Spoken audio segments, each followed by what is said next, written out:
Hello friends, स्वागत है आप सभी का आपके अपने चैनल स्टडी दिल्ली पर एक बार फिर से। फ्रेंड्स, हम कर रहे थे एसआई चैप्टर जिसमें कि क्वेश्चन नंबर 40 तक मैंने आपको ऑलरेडी कंप्लीट करवा दिए थे, ठीक है।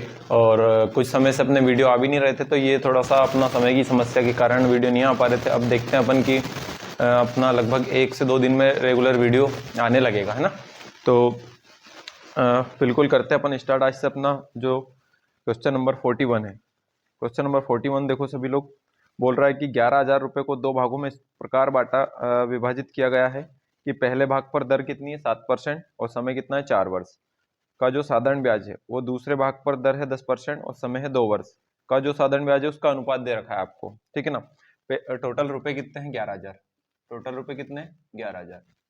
दोनों को दो भाग, इन 11,000 रुपये को 2 भाग में बांटा गया है। पहले भाग पर दर कितनी है, पहले भाग पर दर 7% समय 4 वर्ष, दर 7% समय 4 वर्ष। दूसरे भाग पर दर कितनी है, तो दूसरे भाग पर अपनी दर है कितनी 10% और समय 2 वर्ष, 10% और 2 वर्ष, ठीक है। तो यहाँ से ब्याज कितना बनेगा 28% और यहाँ से ब्याज बनेगा 20%।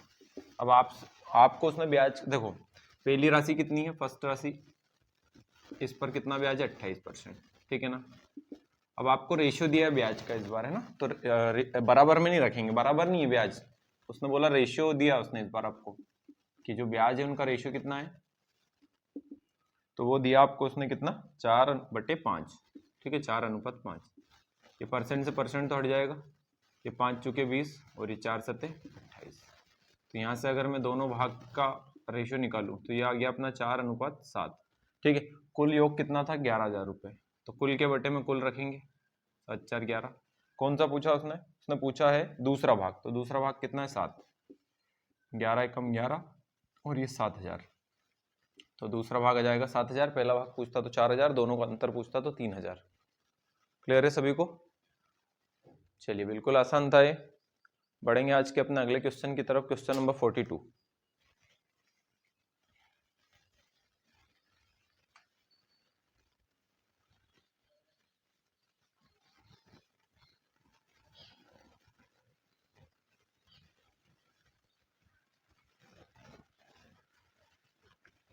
देखो क्वेश्चन नंबर 42 सभी को नजर आ रहा होगा। बोल रहा है कि ए तथा बी दो व्यक्ति हैं और ये अलग अलग क्या करते हैं, अलग अलग राशि क्रमशः सी और डी को कर्ज के रूप में देते हैं।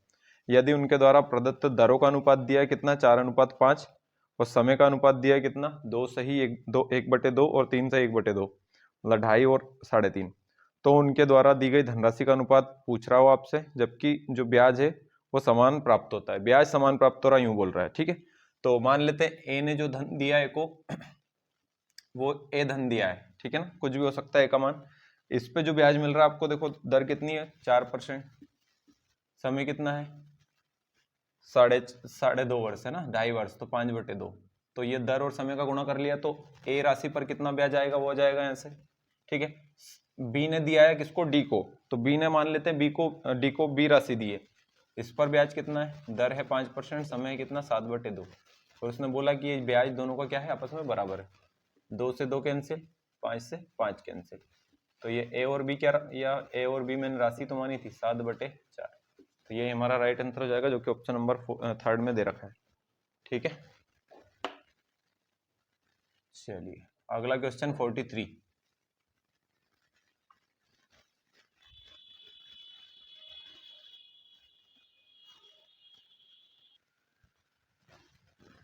देखेंगे। 43 में क्या बोल रहा है कि किसी धनराशि को 3 भागों में इस तरह बांटा गया है कि क्रमशः 2 वर्ष, 4 वर्ष और 5 वर्ष में 10% वार्षिक ब्याज की दर से मिश्रधन की राशि समान प्राप्त होती है। उस धनराशि के तीनों भागों का अनुपात क्या है। देखो जब भी ये समान बोले ना कि समान मूलधन, समान ब्याज, समान मिश्रधन, तो ये बहुत इंपॉर्टेंट चीज होती है, इसको आपको ध्यान में रखना होता है। देखो 3 भाग है इस बार, पहले भाग पर पहला भाग ए मान लेता हूँ, दूसरा भाग बी मान लेता हूँ और तीसरा भाग सी मान लेता हूँ, ठीक है। पहले भाग पर मेरे को ब्याज बताओ, समय 2 वर्ष और दर तो सभी के लिए एक जैसी है, तो ब्याज कितना हो जाएगा 20%। दूसरे भाग पर दर वही 10% है, समय 4 वर्ष है तो 40% ब्याज, और तीसरे भाग पर 50% ब्याज, ठीक है ना। अगर मैं इन सभी में ये ब्याज है, ब्याज में अगर मूलधन जोड़ दिया जाए तो क्या आ जाता है मिश्रधन, तो ये बना दिया मैंने 100 जोड़ के इनमें मिश्रधन। अब ए का जो मिश्रधन है 120%, ठीक है ना। बी का जो मूलधन है 100, मिश्रधन है 140%, और सी का जो मिश्र धन है वो है 150%। वो बोल रहा है तीनों आपस में क्या है, बराबर है। मिश्र धन बराबर बोला ना, परसेंट से परसेंट तो तीनों में कॉमन हट जाएगी, ये 0 भी हट जाएगी, ठीक है ना। तो अगर मैं इससे बात करूं a इंटू 12, b इंटू 14 और c इंटू 15, तो ये ए बी सी क्या है, ये तो इनकी राशियां हैं, ठीक है ना। तो अब ये इसको रेशियो को अपने को सीधा करना है, तो सीधा करने के लिए क्या करना पड़ेगा आपको, 2 लोग होते तो डायरेक्ट में पलट देता, लेकिन यहाँ पे क्या है 3 लोग है, तो आपको इन तीनों का क्या लेना पड़ेगा, एलसीएम, ठीक है ना। तो कोई दिक्कत नहीं, अपन एलसीएम तो वैसे इनका 12 14 में कॉमन है 2, लेकिन अपन मान लेते हैं 12 इंटू 14 इंटू 15, यही मान लो आप, ठीक है ना। तो 12 से 12 में भाग, इसमें भाग दोगे 12 से, तो ये तो कैंसिल हो जाएगा, ये बचेगा आपका। तो 15 चूंकि 60 की 0 हासिल 6, 15 एकम 15 और 6 21। फिर अगर 14 से भाग दोगे तो ये कैंसिल, ये बचेगा, तो 12 15 हो जाएगा 180। और फिर 15 से भाग दोगे तो 15 से 15 कैंसिल हो जाएगा, ये 168 हो जाएगा। अब देख रहे हैं अपन कि 2 से कट रहा है अपना, 2 से काट दो, 3 से भी कट रहा है ना, 3 7 21, ठीक है, 3 छंग 18, तो 3 5 15, 3 छंग 18। अब 2 से वापस कट जाएगा, और 2 से 35 बार, 2 से 30 बार, और 2 से 28 बार, ठीक है। बस अब नहीं कटेगा, तो 35 अनुपात 30 अनुपात 28 जो है राइट आंसर हो जाएगा हमारा, इनके मूलधन का अनुपात हो जाएगा ऑप्शन नंबर सेकेंड। क्लियर है सभी को। ऑप्शन नंबर दूसरा जो है हमारा राइट आंसर होगा इस क्वेश्चन का 43 का। चलिए तो बढ़ेंगे अपन आज के अपने अगले क्वेश्चन की तरफ, क्वेश्चन नंबर 44।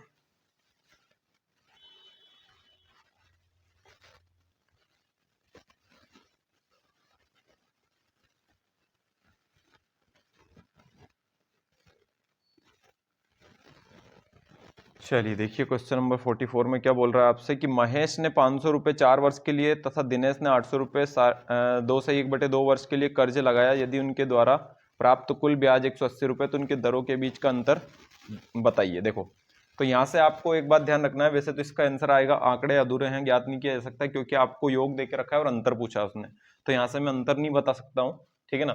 तो इस सवाल का आंसर होगा आंकड़े अधूरे हैं। अब क्वेश्चन नंबर 45 देख लेते हैं अपन, ठीक है। क्वेश्चन नंबर 45 में क्या बोल रहा है कि 5 वर्ष दे 2400 रुपये 10% की दर से बराबर वार्षिक किस्तों में चुकता किया जाना है। प्रत्येक किस्त कितने रुपए की होगी। 2400 रुपये को उसको किस्त में देना है और दर कितनी है 10%, ठीक है।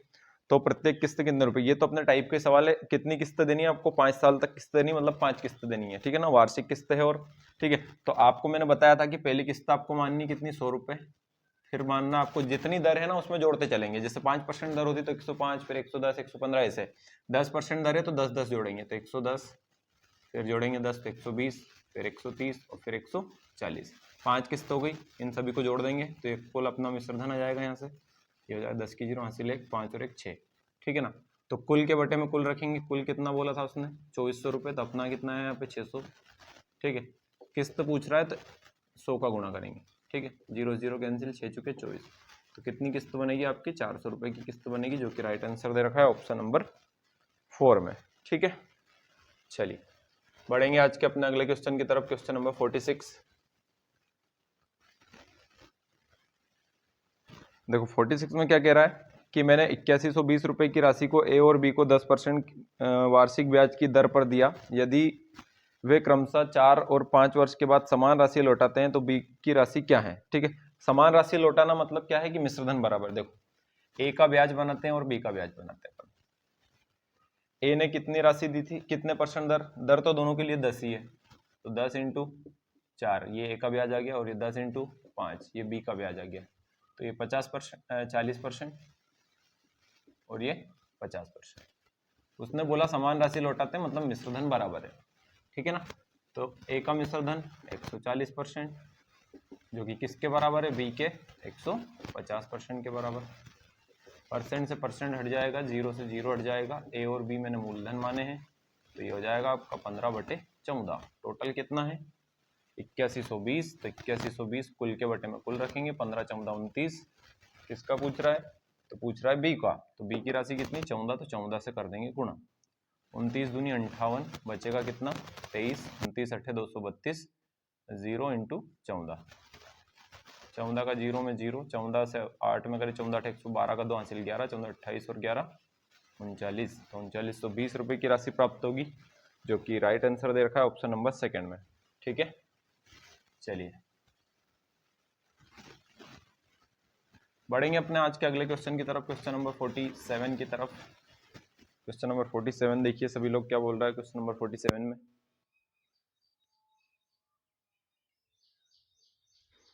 चलिए 47 देखेंगे, बोल रहा है कि 8,300 रुपये की राशि चमन, रमन, सुमन में के बीच बांटा गया है। वे क्रमशः 4, 5 और 7 वर्ष के लिए कर्ज लिए हैं।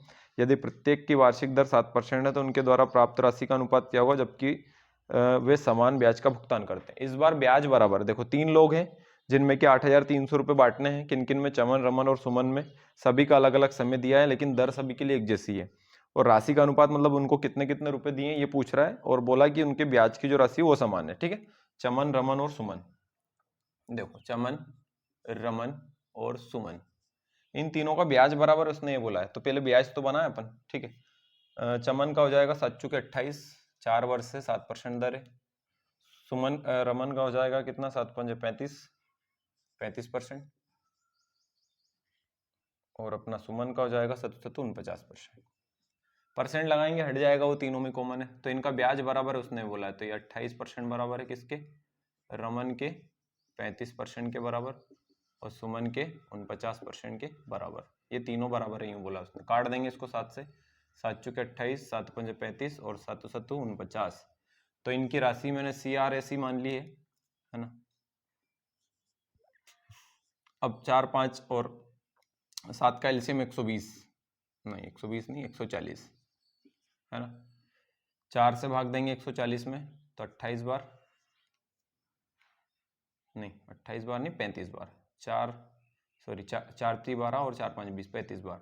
5 से देंगे तो 5 दूनी 10 और 5 8 40, 28 बार। और 7 से देंगे तो 20 बार। तो उनकी राशि का अनुपात कितना है? आप 35, 28 और 20, जो कि ऑप्शन नंबर फर्स्ट में ही दे रखा है आपने को, है ना। चलिए क्वेश्चन नंबर 48 की तरफ बढ़ेंगे। 47 के बाद 48 देखो। देखो 48 में क्या बोल रहा है कि मुझे 4 वर्ष बाद एक कंपनी को 11,040 रुपये का भुगतान करना है। मैं चाहता हूं कि प्रत्येक वर्ष एक निश्चित राशि का भुगतान कर संपूर्ण राशि भुगतान कर दूं। यदि ब्याज की दर 10% है तो वार्षिक किस्त की वह निश्चित राशि क्या है? मतलब आपसे किस्त पूछ रहा है, तो ये भी बताया मैंने इस तरीके का सवाल आपको।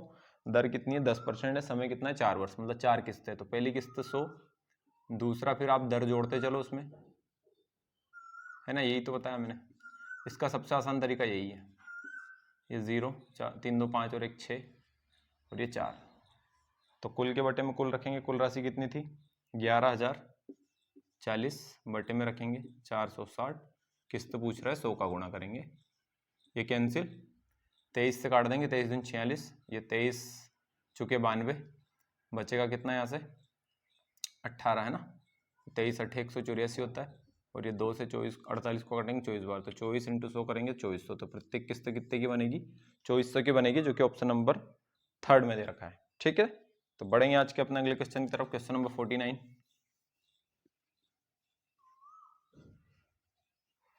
चलो 49 में क्या बोल रहा है आपसे कि मैंने 50,000 रुपये 3 वर्ष के लिए 6 से ही 1/2% की दर पर ब्याज लिया, और 60,000 रुपये 3 से 1/2 वर्ष है वो, और 7% दर पर ये दिए। मैंने 50,000 लिए हैं तो इस पर ब्याज मुझे देना पड़ेगा, और मैंने 60,000 लिए हैं तो इस पर ब्याज मैं लूंगा, है ना। तो इस तरह मुझे जो आय प्राप्त हुई उससे मैंने एक पंखा, एक मेज और एक कैलकुलेटर खरीदा, जिसकी कीमत 28:15:7 है। तो पंखे की कीमत क्या है आपसे वो पूछ रहा है कि पंखे की कीमत क्या है। ठीक है, कोई दिक्कत नहीं है। देखो पहले मैं निकाल लेता हूँ कि मैं 50,000 जो रुपये लिए हैं उस पर मेरे को कितना ब्याज देना पड़ेगा। ठीक है, तो 50,000 रुपये लिए मैंने, कितनी दर पे लिए हैं? तो ये लिए हैं मैंने कितनी दर पे? 6 से ही 1/2, मतलब 13/2। समय कितना है? तो समय है अपना 3 वर्ष। ठीक है ना, और बटे 100 करेंगे। 2 0 से 2 0 कैंसिल, 2 से 500 को काटेंगे तो 250। तो 13 तिया 39, 39 × 250 कर लेंगे तो इतने रुपए ब्याज के रूप में मेरे को देना पड़ेगा। 25 9 में 225 का 5 हासिल 22, 25 से 75, 75 और 22 97। तो 9,750 रुपये मुझे ब्याज के रूप में देने पड़ेंगे। ठीक है, ये देने हैं। अब लेने कितने मेरे को? मैंने 60,000 रुपये दिए किसी को ब्याज के रूप में। दर कितनी थी? तो दर थी कितनी? 7%। समय कितना है? 7/2। ठीक है ना, और ये गुणा 100। 2 0 से 2 0 कैंसिल, 2 3 6, तो 7 7 49 × 300। तो ये ब्याज के रूप में मेरे को लेना है। 27 का 7 हासिल 2, 4 3 12 और 2 14। देखो ये मेरे को देना पड़ेगा और ये मेरे को लेना पड़ेगा, है ना। तो ये जो जितना ज़्यादा है वही मेरा लाभ है। तो 14,700 रुपये में से घटा देंगे अपन 9,750 रुपये, इतना मेरे को जाएगा प्रॉफिट। तो ये 4950 रुपये, ठीक है, ये अपने को लाभ हुआ। अब इससे क्या हुआ कि उसने जो भी उसको लाभ हुआ था उससे पंखा, मेज और एक कैलकुलेटर खरीद लिया। पंखा, मेज और कैलकुलेटर, इनका अनुपात कितना दिया? 28:15:7, ठीक है ना। तो 4950 ये कुल है, तो कुल के बटे में कुल रखेंगे, आएगा 50। क्या पूछ रहा है वो? पंखे की कीमत, तो पंखे की कीमत कितनी? 28, तो 28 से कर देंगे इसमें गुणा, 0 0 कैंसिल, 5 9 45, 4 बचेगा, फिर ये 45 होगा, 5 9 45, 28 का गुणा कर देंगे तो 28 9 252 का 2 हासिल 25, 28 9 252, 252 और 25 हो जाएगा 277। तो 2772 रुपये अपना राइट आंसर हो जाएगा, जो कि ऑप्शन नंबर फर्स्ट में ही दे रखा है। हालांकि इसको करने का एक तरीका और था। क्या तरीका? कि पंखे की कीमत पूछिए और पंखे का अनुपात कितना है? 28%।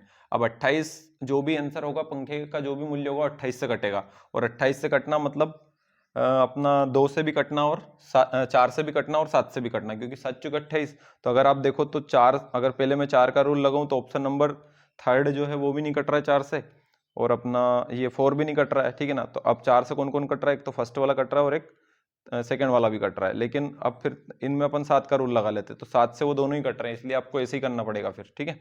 और 2 ऑप्शन तो आप वैसे ही गलत कर सकते हो, तीसरा और चौथा। तो क्लियर है सभी को? तो ये 49 का हो जाएगा ऑप्शन नंबर फर्स्ट। आज के वीडियो में हम 20 क्वेश्चन देखने वाले हैं, ठीक है। तो लगभग 60 तक मैं कवर करवा दूंगा इस वीडियो में आज आपको। चलो अगला अगला क्वेश्चन देखो। बोल रहा है कि 5 वर्ष में 5 वर्ष में निश्चित राशि, क्वेश्चन नंबर 50 देखेंगे। 5 वर्ष में निश्चित ब्याज दर पर किसी राशि का साधारण ब्याज उस राशि का 56% है, मिश्र धन 4680 रुपये है, तो साधारण ब्याज की राशि क्या है? देखो 5 वर्ष में जो ब्याज है ना वो राशि का 56% है, ठीक है। राशि मतलब मूलधन, मूलधन का 56% कौन है? ब्याज है। तो मूलधन में 100 मान लेता हूं और 100 का 56% कौन है? ब्याज। तो 100 का 56% 56 ही रहेगा, और मूलधन प्लस ब्याज करते हैं तो क्या आता है? मिश्र धन, ठीक है। तो 156 क्या हो जाएगा? मिश्र धन हो जाएगा। उसने बोला मिश्र धन कितना है? 4680। अपना मिश्र धन कितना है? 156। क्या पूछ रहा है कि ब्याज की राशि क्या है? तो ब्याज की राशि कितनी है? 56, तो 56 से गुणा कर लेंगे, ठीक है। ये 15 दे 45 और ये 3 छंगे 18, तो ये 3 बार कट जाएगा, एक 468 156 से, तो 56 इंटू कर लेंगे 30, तो जीरो का तो करेंगे तो 0, 6 18 का 8 हासिल आया 1, 3 5 15 और 1 16, तो 1680 रुपये ब्याज के रूप में उसको प्राप्त होगा। ऑप्शन नंबर इसमें दे नहीं रखा है, ऑप्शन नंबर शायद 5 होगा इसका आंसर, है ना, 50वें का 5। क्लियर है? चलो तो बढ़ेंगे आज के अपने अगले क्वेश्चन की तरफ, क्वेश्चन नंबर 51।